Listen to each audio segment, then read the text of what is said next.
हरिओम आत्मीय भक्तजनों सप्रेम जय श्री हरि। आज का प्रसंग पद्म पुराण से ली गई है। इस प्रकार से है। एक बार भगवान राम और उनके भाई भरत और सुग्रीव के साथ लेकर लंका गए। राजा विभीषण का मंत्रिमंडल और लंका के निवासी भगवान राम के दर्शन के लिए वहां आए और विभीषण जी बोले विभीषण जी से बोले कि हमें भगवान राम जी से दर्शन करा दीजिए।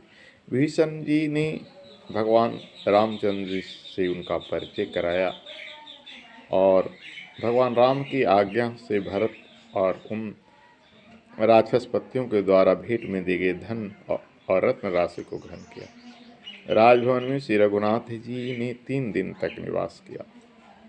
चौथे दिन जब श्री रामचंद्र जी राजसभा में विराजमान थे, राजमाता कैकसी विभीषण से कहा, बेटा मैं भी अपनी बहुओं के साथ भगवान श्री रामचंद्र जी का दर्शन करूंगी, तुम उन्हें सूचना दे दो।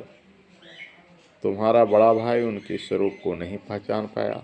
तुम्हारे पिता जी ने देवताओं के सामने पहले ही कह दिया था, भगवान श्री विष्णु दशरथ के पुत्र रूप में अवतार लेंगे, वे ही 10 ग्रीव रावण का विभीषण करेंगे। विभीषण बोले, माँ तुम श्री रघुनाथ जी के समीप अवश्य जाओ, मैं पहले जाकर उन्हें सूचना देता हूँ। यूँ कहकर विभीषण जहाँ श्री रामचंद्र जी थे वहाँ गए और वहाँ महाराज राम का दर्शन करने के लिए आए। सब लोगों को विदा करके उन्होंने श्री राज भवन को सर्वथा एकांत बना दिया। फिर श्री राम जी से कहा, महाराज मेरा निवेदन सुनिए। रावण को, कुंभकर्ण को तथा मुझसे जन्म देने वाली मेरी माता कैकसी आपका दर्शन करना चाहती हैं। आप कृपया करके उन्हें दर्शन दीजिए। श्री राम ने कहा, मित्र तुम्हारी माता ही मेरी माता है, अतः उनका यहाँ आना मर्यादा के अनुरूप नहीं है। मैं माता का दर्शन करने की इच्छा से स्वयं ही उनके पास चलूँगा, तुम शीघ्र मेरे आगे चलो। ऐसा कहकर वे चल पड़े।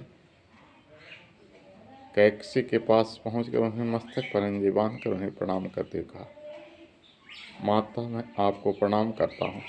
मित्र की माता होने के नाते आप धर्मतः मेरी माता हैं। जैसे कौशल्या मेरी माता है उसी प्रकार आप भी हैं। कैकसी बोली, बस तुम्हारी जय हो, तुम चिरकाल तक जीवित रहो। बेटा तुम्हें यश प्राप्त हो। इस प्रकार मर्यादा पुरुषोत्तम भगवान श्री राम ने अपने प्रवर बैरी की जननी को भी माता के सामने आदर देकर लोक व्यवहार की आदर्श मर्यादा स्थापित किया।